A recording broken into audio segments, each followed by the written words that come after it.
What? It is your boy, you man, you. Back at it with another video, and today we're doing yet another toxic tier list ranking. Ooh yeah! And today we're going to be doing a tier list ranking of all the Survivor Series 2024 matches and the NXT Deadline 2024 matches, and be ranking them from the worst to the best. And also I would just like to point out, last week I tried 2 times to make a video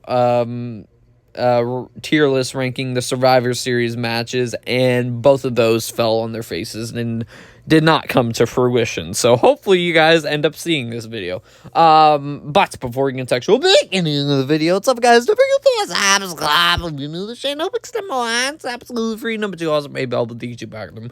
Recommend the video to more people. Maybe they could join toxic fam. And do feel free to comment your thoughts on both pay-per-views down below. And also, before we get into the actual tier list ranking, here are the tiers. We have best of the best, which means they were a perfect match. They were awesome. Great means they come close to best of the best, but there's a minor thing holding it back from going into the best of the best category. Toxic goodness means it was a good match. It was a solid match. Okay means overall it was a mixed bag. I don't know necessarily how to feel about it. And then toxic trash means dumpster fire. The worst matches of both NXT Deadline 2024 and Survivor Series Wargames 2024 pay-per-views. Alright, so starting things off, we have, of course, the Survivor Series matches, and again, hopefully you guys see this. We have Gunther versus Damian Priest up first for the World Heavyweight Championship, and this was okay. In-ring action was great, don't get me wrong. It's just, I'm tired. I am tired of Finn Balor versus Damian Priest. I'm tired of the whole entire, Rhea and Damian versus Judgment Day storyline. It's gone on a little bit too long, but looks like we're going to keep on getting it, so there's that. But in-ring action was good from these two. Basically, they just did... It was kind of the same as Bad Blood 2024 with Nia Jax versus Bayley. They just basically did a whole lot of the same stuff they did in their SummerSlam match, which I might bump this up to toxic goodness. I don't know. Will I get a worser match than this? Or a worse match than this? Sorry.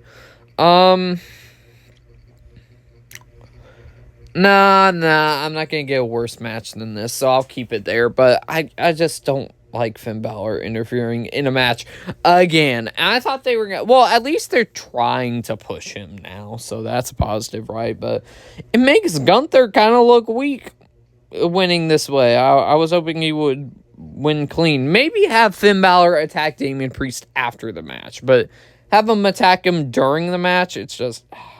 Okay, anyways. Next up, we got the Survivor Series Men's Wargames match between OG Bloodline and the new Bloodline. And this was best of the best. This was an awesome Wargames match. It took out almost all of the almost half of the participants, though, with some of the crazy stuff that happened. Jimmy Uso broke his foot in this one, supposedly from the top rope dive from the top of the cage, and then also, he broke his toe, and then Bronson Reed broke his foot. So, and they both did high-risk crazy spots, ironically, so there's that. Also, Tonga Loa got injured as well, which, no big loss there, I guess. I mean, he's started to improve quite a bit. And Jacob Fatu looked like he injured himself, but he wrestled on SmackDown. So, well, he didn't wrestle, but he did moves and stuff, so I'm pretty sure he's A-okay, so that's good.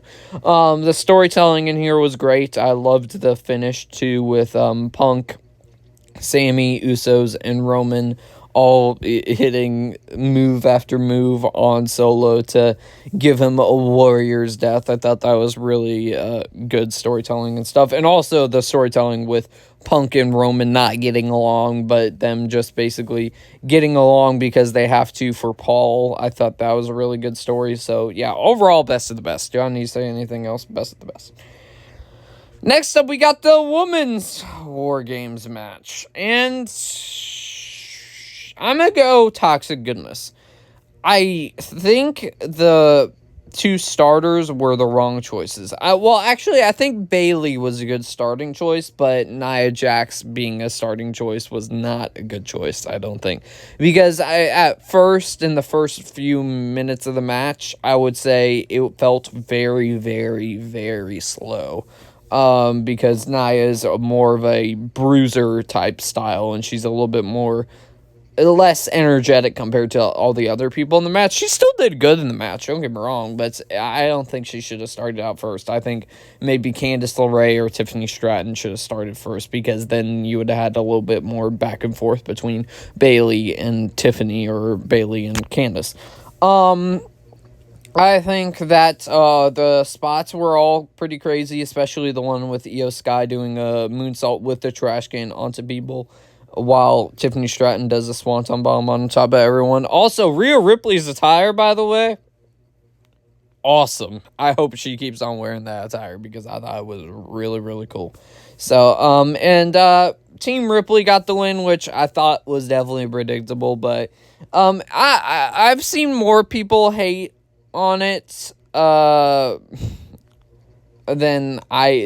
love it, but I thought it was okay. I didn't mind it, but then again, it does make your champions look weak, which, so there's a negative influence there as well. But my explanation for the match finish is just to further the feud between Rhea and Liv. So so that's why they did that finish. And at least Liv got the pin instead of Nia, because if Nia got the pin, that would kind of make her look weak as a champion. So I'm going to put that Toxic Goodness. It was still disappointing, though. Next up, we got Shinsuke Nakamura. Well, he doesn't have Rick Books anymore, so that's a little disappointing. Versus LA Knight for the United States title. And I'm going to put that Toxic Goodness as well. Do I put it in the great tier?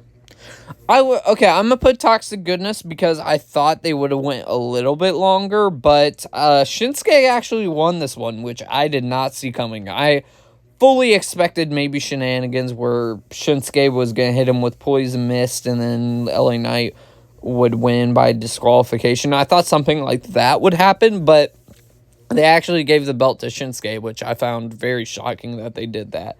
But at least they're trying with him now, so that's a good thing. And I originally speculated that maybe Carmelo Hayes would defeat LA Knight or Jacob Fatu, but I was incredibly wrong, and Shinsuke ended up winning the title. So, yeah, I'm overall mixed with him winning the title. Kind of like how I was originally with Sammy dethroning Gunther. So, I'm overall probably going to be mixed about this, and maybe they can do something to make me turn around on Shinsuke as U.S. champ like they did with Sammy, because Sammy had a great run, too, so hopefully they do the same, but I have a feeling he's going to be a transitional champion and just lose the title right back to LA Knight at Saturday night's main event or Royal Rumble or something like that.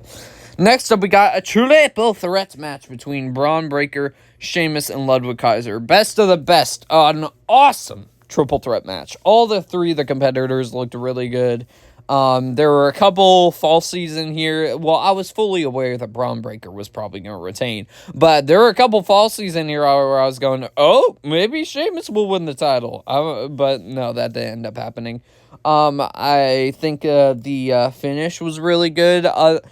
I will admit it might not be as good, because if Sheamus is the one to dethrone Braun Breaker, why have him take the pin in this match for a little later on, It made him kind of look weak there, but it is what it is. If Ilya Dragunov is the person to dethrone Braun Breaker, that's totally fine that Sheamus took the pin there. Yeah, overall best of best match. Another great triple threat match for the IC title. They should do more of those more often. Next up, we got the men's deadline match, or Iron Survivor Challenge, whatever you want to call it, between Heaven Evans, Wesley, Nathan Frazier, Ethan Page, and Obafemi. Yeah, this was a great match. The only flaw I really have is Oba getting pinned in this match. I wish they would have protected him a little bit more. But, well, to be fair, it was by a roll-up, but I wish they protected him a little bit more, because I think if Tony D'Angelo was the only person to beat him, that's fine. But I'm glad Obafemi won this match. I think they're probably going to save the match between Oba and Trick at, I was about to say Wrestle Dream, at NXT Stand and Deliver. I think they're going to have shenanigans go down with the first match between Oba and Trick at New Year's Evil, where Trick wins, but no, I don't think he wins. I think there's a draw or something like that.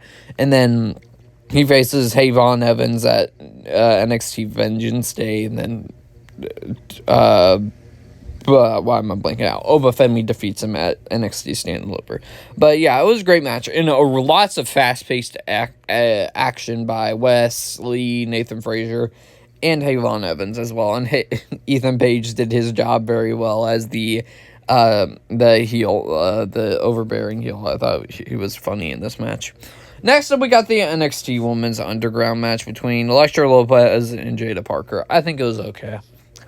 I think I much rather prefer the match that Lola had with Shayna Baszler in Underground. I thought that match was better than this, but this match was okay. I think Lola definitely needed the win after losing to Jada Parker. And what was that match? Extreme Rules match, something on the lines of that. It might have been a street fight. I don't know, but yeah, she needed her lick back. So I'm glad she won this match. So yeah, it was okay. It was okay. Next up, we got the NXT Women's Iron Survivor Challenge, and best of the best as well. This match was awesome. I loved I loved everything about this match, really. I was a little hesitant going into it because Renson St. Clair was the final participant in this match. I was going, does she really need to be the final participant? But to my surprise, she shocked the crap out of me. She did really good in this, and kind of, she actually had the crowd. She got quite over in this match too, where the crowd was going, "Let's go, Ren," which I was not expecting. So she did her part in this matchup. So yeah, she impressed me quite a bit. Also, Sol Ruka did really good as the kind of cruiserweight of the group. I thought she did pretty good as well. And of course, Julia, Stephanie Vaquer, and Zarya did all great as well. And I was not expecting Julia to win this match, to be honest. I was actually expecting Stephanie Vaquer to win this one, but she actually ended up losing. Well, she almost made it a tie, which I was about to go like, what? There's gonna be a tie? But no. Julia ended up winning, so congratulations to Julia. So, and I don't think Stephanie Vaquer got pinned in this match, which I'm very happy about that they protected her. Zarya, they had her get pinned, but at least they protected one person by not letting them get pinned in this matchup. So I'm gonna put that in best of best. Awesome main event. Next up, we got Trick Williams versus Ridge Holland for the NXT title, and this one goes. It was good. It's good. I wouldn't say great with it because I think the story wasn't that compelling, but the match was quite good. Ridge Holland did look pretty strong in this match before he lost. So, and it was an obvious W for Trick. So, yeah, I think it was a good match.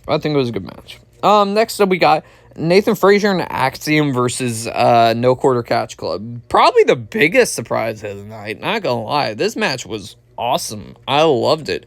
It was crazy too because Nathan Frazier did pretty good in here too because this night he was pulling double duty doing the NXT Iron Survivor Challenge match, and then he did this. So, and I was psyched out a couple times in this match. I thought that No Quarter Catch crew were gonna actually become tag team champions, while fully well knowing that Nathan Frazier and Axiom were going to still be champions. So there are a couple psyches in here. And Nathan Frazier and Axiom, when they won the titles, I was a little I was a little hesitant with some of the early matches they had in their defenses, but they've proved themselves to be one of the best NXT Tag Team Champions of all time. So with that being said, guys, I hope you all enjoyed this tier list ranking of all the Survivor Series 2024 matches, ranked from the worst to the best, and also all the NXT Deadline 2024 matches. Be sure to stay tuned in for next weekend, because it is Saturday night's main event, and that is the final PLE of the year, and then we'll have all the matches ranked from every PLE, or every PLE ranked this year from WWE and NXT. So, with that being said, guys, I'll see y'all next one, everybody.